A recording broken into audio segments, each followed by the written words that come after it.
Oui, comment peut-on... Voilà, je suis à nouveau avec Dominique, le directeur de la bibliothèque astrologique numérisée. Enfin, c'est un projet qui se développe. Et on peut se demander quelle est la position des gens qui attaquent l'astrologie et comment peut-on l'attaquer. Et alors, Bray-Morel, justement, si j'ai bien compris ce qu'il disait, il dit voilà, j'ai tout étudié, l'astrologie, et ça marche pas. Il le dit pas comme ça, mais il le laisse sous-entendre. Bah, j'ai étudié ceci, cela, etc. Et puis finalement, il ne restait rien. Mhm. Alors vous, Dominique, qu'est-ce que vous pensez de ce genre d'argument pour voir si vous avez Bah, des frics? je pense qu'il manque de connaissances à ce sujet-là, parce qu'il n'a pas vraiment testé tout ce qu'il fallait tester. Oui, Et j'en avais parlé rapidement que le RAMS, il existe, et il y a des tests sur des techniques astrologiques qui tentent de se vous faire. parlez du Rams, c'est Le ça? RAMS, oui. Par Oui, exemple, je lisais celui de Hervé Delboy. oui, oui. Il a publié un livre sur les directions primaires et sur les dates de mort si je comprends bien sa thèse, c'est les morts qui ne sont pas dues à des causes naturelles se passeraient plus souvent, donc ça c'est la thèse de Chouinard, mais avec les transits, mais là appliqué aux Mhm. directions primaires, avec une direction de Mars ou de Saturne à soit l'ascendant, le milieu du ciel, le soleil ou la lune. Ce qui rejoint la théorie de Ptolémée Alors moi, la sur la question période que je danique. pose, c'est euh, est-ce qu'il suffit de constater que ce qui existe ne marche pas, ou est-ce qu'il faut aussi envisager de réparer ce qui existe? Moi, j'ai l'impression que c'est pas également. Pour moi, l'opposition de l'ingénieur, c'est de dire voilà, bon, effectivement, ça marche pas. Peut-être que ça marche pas. Peut-être qu'on voit pas très bien comment ça marche. Mais est-ce qu'on peut repenser le système, repenser le dispositif, s'apercevoir qu'il y a des erreurs ou des choses qui fonctionnent mal? Et j'ai l'impression que lui, il n'est pas du tout entré dans cette logique-là, dans cette démarche, tout simplement de dire bon, voilà, bah, effectivement, ce qui nous est parvenu, c'est terrible, c'est pas terrible, mais peut-être qu'il y a eu des choses qui sont à revoir. Hein. Et j'ai l'impression que lui, alors lui, il est complètement dans une position comme ça. Voilà, moi on me donne ça. Donc vous dites évidemment, est-ce qu'il a tout vu? Non, bien entendu. Mais on me donne ça et il ne pense même pas à corriger un truc. Si ça marche pas, il dit ah ça marche pas. Peut-être qu'il y a un truc qui marche pas et qu'il pourrait corriger. Mhm. Il y a un élément du système qui n'est pas au point et qui pourrait corriger. Et lui, il n'est pas du tout dans cette démarche-là. Et ça, je trouve ça inacceptable. Il faut être capable de réviser un système. Si une voiture ne marche pas, ben, il faut la réparer. La notion de réparation est une notion qui lui est absolument étrangère. Euh, je suis d'accord, mais pour ça, en fait, c'est un peu le travail d'une vie, quoi. Il faut passer son temps à chercher les livres qui traitent de l'astrologie mésopotamienne ou avant pour voir s'il n'y a pas des indices qui montreraient qu'est-ce qu'on pourrait réparer dans l'astrologie qui aurait mieux marché à l'époque qu'à notre époque. Oui, c'est-à-dire quand c'est le comportement de quelqu'un, voilà, il est tout au juste capable d'ouvrir le bouton et puis voir si ça marche pas. Donc c'est un niveau très profane. Bon, il ne suffit pas de dire ça ne marche pas, il faut dire pourquoi ça ne marche pas, qu'est-ce qui ne marche pas, etc. Voyez-vous. Et moi, ce qui m'inquiète le plus, c'est il y a un peu quelque chose qui est sous-tendu dans son discours qu'il faut arrêter de se préoccuper de l'astrologie parce que c'est une perte de temps et que c'est comme c'est une superstition. euh, Considérons juste là, comme celle-là et gardons-nous de penser qu'elle puisse marcher d'une manière ou d'une autre. Oui, alors on pourrait dire ça d'une certaine manière, on pourrait dire par exemple que euh, ça ne marche pas, et donc si ça ne marche pas, j'ai pourtant essayé, ça ne marche pas, donc c'est pas valable. Au lieu de dire je ne suis pas arrivé à le faire marcher. Mhm. Bon, je ne suis pas arrivé, je n'ai pas trouvé où ça déconnait, où ça ne marchait pas, donc je rejette. Bon, c'est un niveau très inférieur, effectivement. Par exemple, dans le cas de Barbeau, on peut regarder si dans son système, il y a des trucs qui ne collent pas. Pas au niveau de la pratique, mais au niveau de la théorie, au niveau du système. Moi, la thèse que je défends, c'est la suivante, à savoir que intellectuellement, l'effet brut, on ne fonctionne pas avec ça. Par contre, si on vous présente à quelqu'un, même à un gosse de 12 ans, un système, Et s'il y a un truc dans le système qui visiblement ne fonctionne pas, ou qui n'est pas cohérent, il va le déterminer.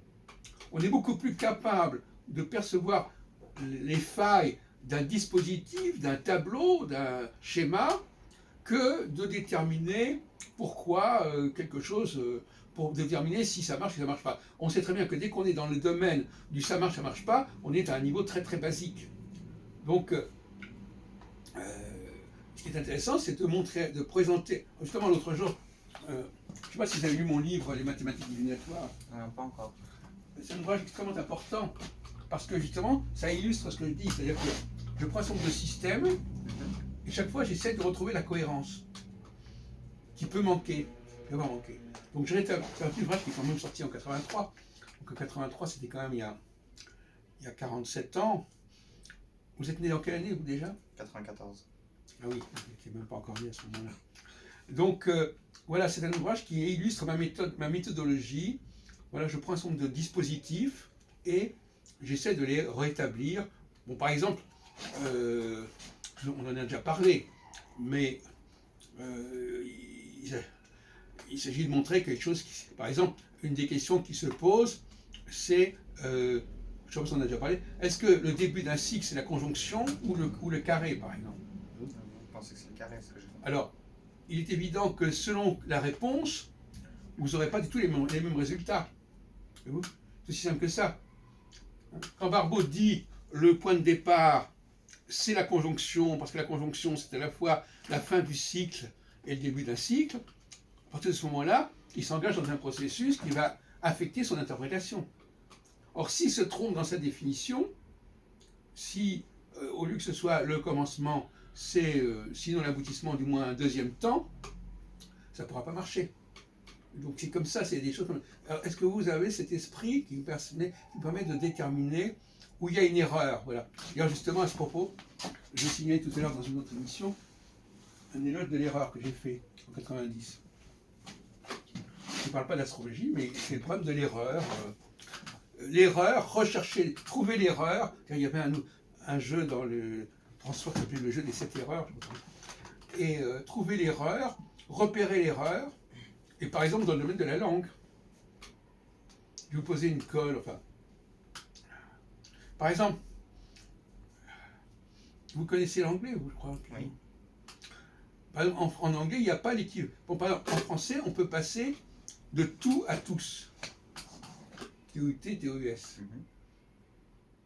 Eh bien, c'est quasiment impossible dans la plupart des langues. Est-ce que tous se rapporte à l'ensemble et tous, ça se rapporte à des êtres humains? Tout homme, c'est chaque homme. En anglais, vous avez all, mais vous ne pouvez pas utiliser all pour dire chaque personne. Each. Oui, mais c'est pas le même mot. Alors, la seule langue où c'est possible, en dehors du français, c'est l'hébreu. Curieusement.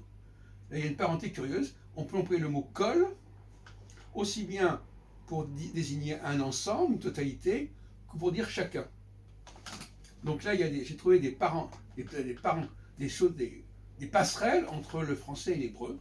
Parce que moi, le français est une langue sacrée, qui a certainement préservé une tradition très ancienne qui a disparu dans les autres langues, pour toutes sortes de raisons que j'ai déjà exposées. Et donc, voyez-vous, par exemple, nous, on dit tout T-O-U-T, et on a employé le T-O-U-S. Ça n'existe ni en allemand, ni... par exemple, voilà, c'est-à-dire que... voilà, donc il y a des choses comme ça. Et là, on peut voir, par exemple, des bizarreries. Par exemple, je crois que vous n'avez pas un sens très aigu de ce qui ne va pas dans un système. Quand dans une langue, vous ne dites pas, tiens, c'est bizarre, pourquoi c'est comme ceci, pourquoi c'est comme cela, etc.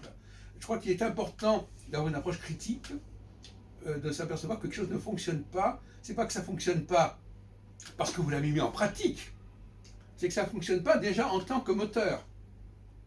C'est le moteur qui n'est pas au point. Alors, donc l'ingénieur, ce n'est pas quelqu'un qui va dire non, on va regarder si ça marche. Non, si le système déjà est déficient, c'est pas la peine d'essayer que ça marche. On ne va pas envoyer une fusée pour voir si ça marche.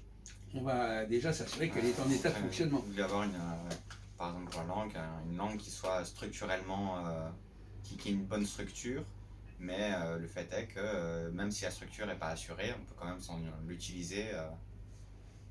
C'est ce qui arrive. Alors, on va prendre un exemple intéressant que j'ai fait l'autre jour avec des amis, dans un café Philo McDo qui a eu lieu ici d'ailleurs il y a quelques semaines. Par exemple, les codes de lecture. Alors, les codes de lecture, voilà, c'est là où je veux en venir. Les codes de lecture. Alors, nous avons l'astronomie et la question de savoir comment lire le ciel. L'astrologie, c'est censé nous dire comment le ciel doit être lu pour que ça nous fasse comprendre le fonctionnement de notre société. Alors, pour m'expliquer, c'est la même chose dans la langue. Par exemple, si je vous demande de lire un texte en français, est-ce que vous allez le lire, est-ce que quand vous partez de l'écrit, est-ce que quand vous le lisez, vous allez le lire comme on le parle? Est-ce que la langue... Non, pas vraiment. Qu'est-ce qui va, à votre avis, où est-ce qu'est la différence entre la façon de lire le français et la façon de le parler? Il y a une différence entre lire dans la tête et le réciter, en fait, puisqu'il y a un art de la récitation qui existe. Oui. Et de toute façon, écrire, je crois que c'est une de vos thèses aussi, que quand on écrit sur le papier, on n'écrit pas exactement de la même manière qu'on parle la même langue. Non, mais... il y a déjà une différence de base. Non, mais normalement, si nous avions les codes de lecture du français écrit, ils devraient correspondre au français oral. C'est là que je dis. C'est intéressant d'avoir un point de comparaison. De la même façon, alors si vous transposez ce que je viens de dire au niveau des rapports entre astronomie et astrologie, si nous avons les bons codes de lecture du ciel, qui nous permettraient de comprendre le comportement des êtres humains. C'est ça la question. Comment passer d'un niveau à un autre? Comment passer de l'écrit à l'oralité, qui est la façon de vivre l'écrit, de vivre la langue, et comment passer de l'astronomie à une façon de vivre le ciel et de rapprocher ce qu'on lit dans le ciel de ce qui se passe au niveau des hommes. D'ailleurs, vous qui êtes dans la musique, c'est un peu le même problème. À la limite, c'est pas tout à fait le même problème. Enfin, il y a aussi ce problème de lecture de partition. Est-ce qu'on lit la partition telle qu'elle avait... Est-ce que la façon dont interpréter la partition correspond réellement à la musique qui est à l'arrière-plan de cette partition, parce que cette partition n'est jamais qu'issue de cette musique vivante. La partition, c'est déjà une forme de... je dirais que la musique, elle existe déjà par elle-même dans la tête du compositeur, et la transcrire sur partition, c'est un peu comme une traduction, il y a une perte de l'intention qui se fait. Oui. Mais le rôle de l'interprète, il y a une part de création dans le rôle de l'interprète, justement en cherchant à travers la partition à retrouver la pensée originale du compositeur.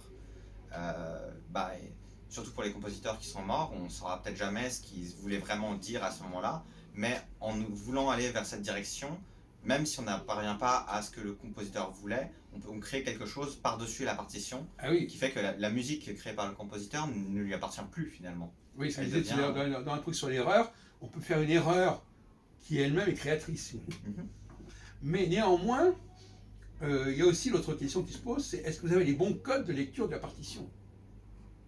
Parce que peut-être que vous ne savez pas comment lire la partition. Il y a des recherches qui sont faites là-dessus. Oui, mais le problème est là. Quand vous avez, chaque fois que vous êtes en face d'un système quel qu'il soit, que ce soit le ciel, un texte, une partition, la grande question c'est de savoir si vous avez les clés. Moi c'est un truc que je me pose par exemple pour les cours d'astrologie. Si je continue à faire le parallèle avec la musique, un bon musicien actuellement en musique classique doit être capable de jouer de la bonne façon de la musique baroque, romantique, moderne ou contemporaine. C'est-à-dire qu'il doit avoir tous les codes de lecture, aussi la culture qui s'apparente à l'époque dans laquelle la musique était jouée, pour être censé donner une restitution vraie en fait de cette musique.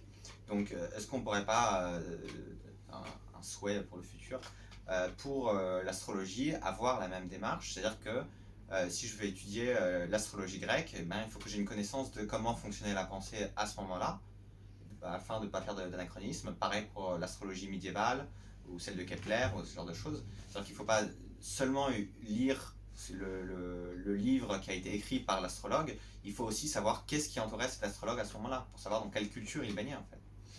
Alors, je vous répondrai que, effectivement, le cas de la musique est un assez mauvais exemple, parce que on n'a pas, on ne peut pas dire qu'il y a d'un côté la partition, de l'autre côté il y a la pratique musicale qui se serait. Est-ce qu'il y a une tradition, est-ce qu'il y a une tradition orale de la musique qui serait parallèle à la transmission de l'écrit, par exemple? En musique, il y a une tendance qui s'opère sur la partition.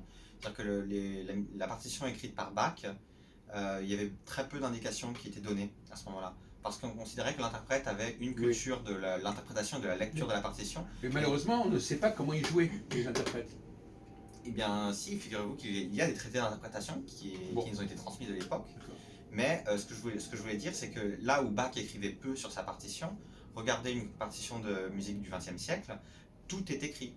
Les accents, les nuances, les diminuendo, crescendo, tout ce genre de choses, c'est beaucoup plus écrit sur la partition que ce que Bach pouvait faire. C'est-à-dire qu'il y avait aussi une attente par rapport à la musique, par rapport à l'harmonie, où on sait que l'interprète va faire ça parce que l'harmonie tend vers telle chose.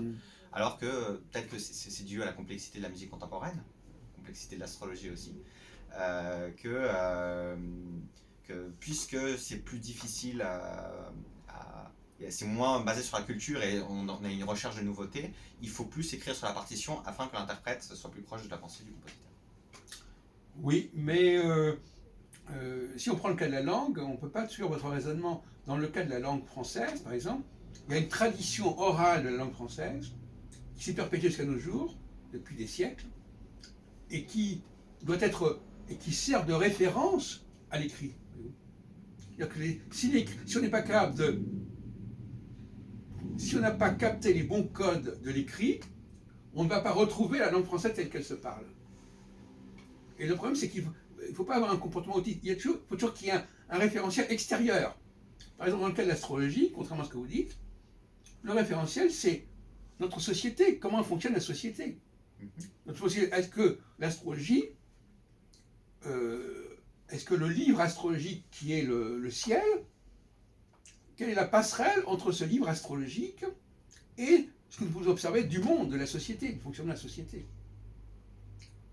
Et si, et justement c'est tout le problème, ce qu'on demande à l'astrologue, c'est de montrer que sa lecture du ciel correspond et colle avec notre façon de voir le monde.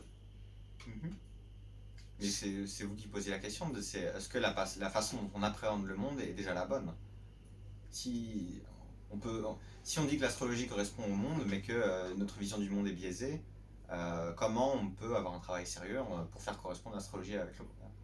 Ah oui, ben alors justement, c'est là que je ne vous suis pas du tout. Mais ça ne m'étonne pas que vous disiez cela. En réalité, c'est là qu'il y a un vice de raisonnement. En réalité, nous pouvons observer. Il n'y a aucune raison de dire que le monde ne fonctionne pas. Le monde fonctionne, et le rôle de l'astrologie, c'est de montrer que ce qu'on peut voir dans le ciel nous permet de comprendre ce fonctionnement du monde. Mais ce n'est pas l'inverse. Parce que là aussi, tout à l'heure, on parlait de ce qui nous est proche et de ce qui nous est lointain. Jusqu'à preuve du contraire, on est plus proche du monde que des étoiles. Hein? Bon. Donc ce que nous pouvons observer du monde, c'est l'histoire, la vie politique, les comportements humains, etc. Et ça doit être la référence. Si on dit qu'un astrologue a échoué, c'est quand il n'arrive pas à montrer qu'il a compris le fonctionnement du monde en utilisant les outils astronomiques. C'est là l'échec. De la même façon que si quelqu'un lit un texte en français et que sa façon de lire le texte montre que ça ne colle pas du tout avec la façon dont nous parlons, nous, qu'il y a un décalage évident, il y a un mismatch évident, c'est là qu'il y aura un problème. Donc, si vous voyez, il faut toujours un élément de comparaison. C'est pour ça qu'on dit en musique, c'est pas évident de trouver la comparaison. C'est pour ça que c'est un système qui est un petit peu autiste, la musique. C'est-à-dire que, voilà, il fait la musique, mais finalement, comment est-ce qu'on pourrait, par exemple, à la limite, on pourrait par exemple prendre des disques d'Edith Piaf, donc un disque de tel et tel compositeur, qui ont été enregistrés il y a 50 ans, et montrer que la façon dont on interprète l'œuvre aujourd'hui, ça ne correspond pas à ce qu'on avait enregistré à l'époque. Là, effectivement, on pourrait dire qu'il y a quelque chose qui a disparu, il y a un élément qui fait défaut. Mais ça se voit, vous parlez de 50 ans, mais moi j'irais même plus loin. On regarde les premiers enregistrements de Bach, il y a 100 ans, au début de l'ère de l'enregistrement, ça ne se joue absolument pas de la même manière qu'on le joue aujourd'hui. Mais la question c'est, est-ce que la manière dont on jouait il y a 100 ans, c'est-à-dire avant qu'on fasse des recherches sur l'interprétation comme à l'époque de Bach, est-ce que c'est celle d'il y a 100 ans qui était la bonne? Ou est-ce que nous, maintenant, ne sommes-nous pas plus proches de ce que faisaient les gens au XVIIIe siècle, XVIIe, XVIIIe siècle, plutôt que ceux qu'il y a 100 ans? Oui, mais on peut penser que malgré tout, il y avait une tradition musicale qui se perpétuait depuis des siècles et qui fait référence. Et à mon avis, l'inverse peut être vrai. L'inverse, c'est que ce serait substitué à cette tradition musicale une tradition de lecture des partitions sur des bases qui sont insuffisantes, incomplètes, et donc effectivement, on ne peut jamais faire abstraction de la tradition orale, de ce qui s'est transmis, etc. Oui, bien sûr. Donc, d'une certaine manière, quand ça ne rejoint pas la tradition orale, par exemple, je vous donne un exemple. Actuellement, tu prenais quelqu'un qui apprend la langue française, qui n'a pas cette langue française comme, vous parlez votre langue de maternelle, c'est le polonais. Français, mais polonais. Non, je plaisante, peu importe. Mais quelqu'un qui n'est pas baigné dans la langue française, dès sa naissance, qui a appris la langue française dans les grammaires, dans les manuels, il va être complètement décalé par rapport aux gens qui parlent le français comme langue maternelle. Bien sûr. Voilà. Pourquoi? Parce que les codes de lecture qui se sont maintenus pour appréhender la langue française se sont perdus en partie. Et à partir de ce moment-là, le décalage, pour pouvoir enlever ce décalage, il faut retrouver ces codes de lecture. Mais est-ce qu'il n'y a pas un peu comme, je ne sais pas si ça existe autre part, mais il y a les gens qui parlent la langue majoritairement, et il y a l'Académie française qui se charge il y a le groupe des gens qui savent de quoi retournent, quels sont les rouages de la langue française, et l'autre, les gens qui le parlent. Non, à partir du moment où, quand vous enseignez la langue française, vous enseignez une façon de parler le français qui ne correspond pas à la pratique des gens dans cette langue maternelle, c'est que quelque chose s'est perdu. Donc, si vous ne voulez pas accepter ce référentiel, ça ne va plus. C'est la fin, et d'ailleurs on peut le prouver assez facilement. Parce qu'il y a par exemple le problème de l'apostrophe. Pourquoi est-ce qu'il y a des apostrophes en français? Pourquoi est-ce qu'on dit l'animal est l'apostrophe animal et pas le animal? Bon. Donc c'est déjà un code qui renvoie à la langue parlée en fait, en réalité. Voyons. Mais tous les codes n'ont pas été transmis. Les codes qui se sont perdus. Qui sont restés dans la pratique orale de la langue. Mais qui ne sont pas enseignés, qui ne sont pas formalisés dans l'enseignement de la langue française. Et bien de la même façon, dans le domaine de l'échec prévisionnel en astrologie, l'échec prévisionnel en astrologie, il vient du fait qu'on ne sait plus lire les astres, et par conséquent, ça ne peut jamais correspondre à la réalité du vécu de la société. C'est-à-dire qui ne sait plus lire les astres? Aujourd'hui ou pendant 2000 ans? C'est notre problème. Le problème, c'est il faut partir de la réalité. La réalité, c'est qu'il y a des sociétés qui fonctionnent. Bon, voilà. Ces sociétés fonctionnent, elles ne fonctionnent pas parce qu'elles ne fonctionnent pas uniquement sur la base juridique. Le droit n'épuise pas la réalité de la société. Bon. Quelqu'un qui ne connaîtrait le fonctionnement de la société que par le droit, comme un étranger qui dirait, moi, du moment que je suis en règle avec la loi, je suis intégré. C'est complètement à côté. Mhm. Parce qu'il y a des tas de choses dans le droit qui ne permettent pas de comprendre comment fonctionne notre société et nos comportements. Même quelqu'un qui s'en tiendrait uniquement à ce qui est interdit par le code civil, ça serait n'importe quoi. Bon, c'est ça. Comment ? Vous avez un appel.